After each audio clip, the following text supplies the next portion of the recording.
ભાવનગરના મહુવામાં પણ માવઠાએ કહેર વરસાવ્યો છે। 24 કલાકમાં 8 ઇંચ જેટલો વરસાદ ત્યાં ખાબકી ચૂક્યો છે। ખેતરોમાં નદીઓ વહેતી હોય તે પ્રકારની સ્થિતિ સર્જાય છે। ખેતરોમાં સુકવવા મૂકેલો તમામ જે પાક હતો ખેડૂતોનો તે પણ ત્યાં પલળી ચૂક્યો છે। ખેડૂતોને આર્થિક નુકસાન વેઠવાનો વારો આવ્યો છે। કુંભણ ગામના ખેડૂતોની માઠી હાલત અત્યારે સામે આવી રહી છે, કારણ કે મગફળી અને ડુંગળીનો પાક જે તૈયાર થઈ ચૂક્યો હતો, જે તેમના હાથમાં આવી ચૂક્યો હતો, તે પાક પણ અહીં નુકસાનીને કારણે બગડી ચૂક્યો છે।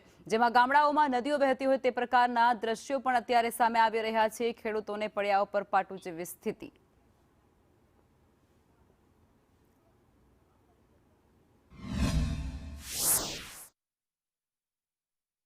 ખેતર આખું દરિયામાં પાણી હોય એમ હાલ્યું આવે। એક આ ડુંગળી તે આખી બુડીને પાણી હાલ્યું જાય છે ને સિંગ બધી પલળી ગઈ, સારોલા બધા પલળી ગયા, માલને મોઢાનું હતું એ વીવી ગયું। આખી રાતમાં 3 વાર વરસાદ આવ્યો છે, એમાંથી પાળા બધું ધોવાઈ ગયું। મારી ડુંગળીને નુકસાન બહુ થયું છે। કુંભણ ગામની અંદર અત્યારે પાણી નાકા મરિયા બધું તણાઈ ગયું છે। હું કુંભણ ગામનો ખેડૂત છું અને મારા વાડીની અંદર ડુંગળી વાવેલી છે અને મારી સિંગ બધી ધોવાઈ ગઈ છે અને ગામમાં ઘણાના પાથરા તણાઈ ગયા। બહુ નુકસાન ખેતીવાડીમાં આવેલું છે।